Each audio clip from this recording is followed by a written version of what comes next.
40 வருடம் அரசியல் இருப்பது உங்களுக்கு தெரியுமா? நான் இருந்ததெல்லாம் உங்களுக்கு தெரியுமா?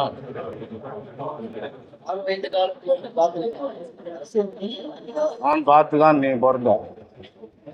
கரெக்டா? நான் 40 வருடமா இந்த எல்லா கட்சியும் பார்த்துருக்கேன். எல்லா கட்சியும் 2 கட்சியும் தான் இருந்திருக்கேன். முக்கியமான கட்சியில எல்லா தலைவர்கிட்டையும் பார்த்துருக்கேன். எல்லா தலைவரும் என்கிட்ட பேசியிருக்காங்க. இந்தியா தமிழ்நாட்டில் பொறுத்தவரையில் ஒரு கட்சின்னு இருந்தால், ஒரு தலைவன் இருந்தால் அவருக்கு கீழே 2-3 கட்டம் இருக்கும். ஒரு தலைவன் கூட 2வது கட்டம், 3வது கட்ட தலைவர் இருப்பான், 4வது கட்ட தலைவர் இருப்பான். அவங்க தான் இயக்குவாங்க. அதே மாதிரி எல்லா கட்சியிலும் 2ஆம் கட்ட தலைவர், 3ஆம் கட்ட தலைவர் இருப்பாங்க. அதில் எல்லா இந்தியாவில் இருக்கிற 26-27 ஸ்டேட்லேயும் அது மாதிரி தான் நடக்குது. இந்தியா வேர்ல்டு ஃபுல்லாக அமெரிக்கா, ஈரான், பூடான், பாரிஸ் எல்லா நாடுகளிலும் அங்கேயும் 2ஆம் கட்ட தலைவர் இருப்பாங்க. ஒரு அதிபர் கீழே இன்னொரு அதிபர் வருவார், இன்னொரு அதிபர் வருவார்.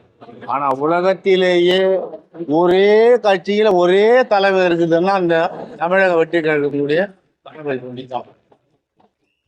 உண்மையா நான் சொன்னது புரியுதா?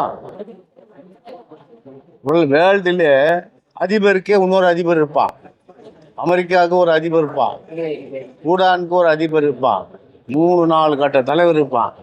அப்புறம் நீ இந்தியாவில் வந்தீங்கன்னா எல்லா ஸ்டேட்லேயும், ஆந்திரா, கேரளா, பீகார், உத்தரப்பிரதேசம் எல்லா ஸ்டேட்லேயும் 2ஆம் கட்ட தலைவர்னு ஒருத்தர் இருப்பான்.